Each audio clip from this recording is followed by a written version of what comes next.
Video सध्या viral होतोय.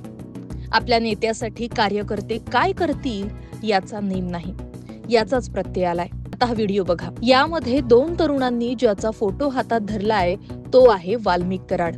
आता वाल्मिक कराड यानं केलेले पाप धुण्यासाठी कुंभमेळ्यात आले आहे का, असा सवाल केला जातोय. कारण कुंभमेळ्यातील शाही स्नानाला विशेष महत्व आहे. कुंभमेळ्यात शाही स्नान करणाऱ्या व्यक्तींची त्यानं केलेल्या पापातून मुक्तता होते असं मानलं जातं.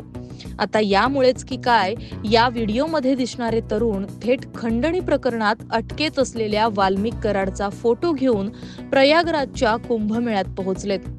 वाल्मिक कराडचा फोटो हातात घेऊन ते गंगेत डुबकी मारताना दिसतायत. आता हे 2 तरुण कोण आहेत, त्यांचा वाल्मिक कराडशी काय संबंध, असे अनेक सवाल आता उपस्थित होत आहेत. दरम्यान वाल्मिक कराड संतोष देशमुख हत्या प्रकरणात मुख्य संशयित आरोपी आहे. त्याच्या विरोधात रोज नवनवीन पुरावे सापडत असल्यामुळे वाल्मिक कराड याचे बाहेर निघण्याचे मार्गही बंद होत चाललेत. त्यामुळे त्याचे कार्यकर्तेही गोंधळात पडलेत.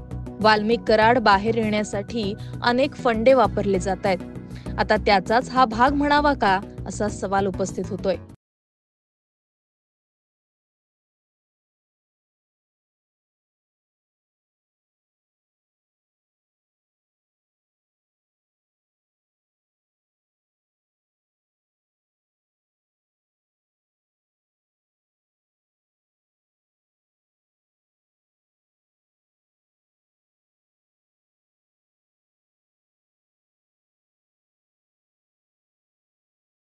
Bureau report, Maharashtra news 24.